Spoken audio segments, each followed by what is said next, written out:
तर आपण पाहतोय महत्त्वाची बातमी, भारत पाक युद्धासंदर्भातली आताची सर्वात मोठी बातमी आपण पाहत आहोत। तर भारत पाकिस्तानमध्ये शस्त्रसंधीवर एकमत झालं होतं। आज संध्याकाळी 5 वाजल्यापासून शस्त्रसंधी लागू झाली होती, मात्र या शस्त्रसंधीचं उल्लंघन करण्यात आलेलं आहे। भारत पाक मधील 12 मेच्या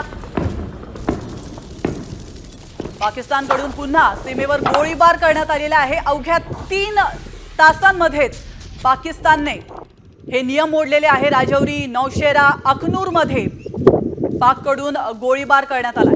महत्त्वाची बातमी आपण पाहतोय, भारत पाकिस्तान मध्ये आता पुन्हा एकदा युद्धजन्य परिस्थिती निर्माण झालेली आहे।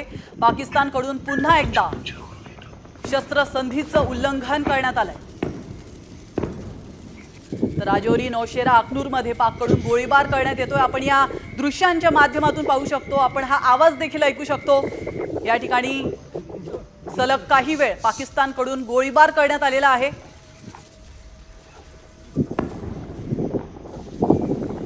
तर सलग 3 तास देखील पाकिस्तान नियमांचं पालन करू शकलेला नाहीये। त्यामुळे आता पुन्हा एकदा पाकिस्तानवर विश्वास ठेवावा की नाही असाच प्रश्न उपस्थित होतोय।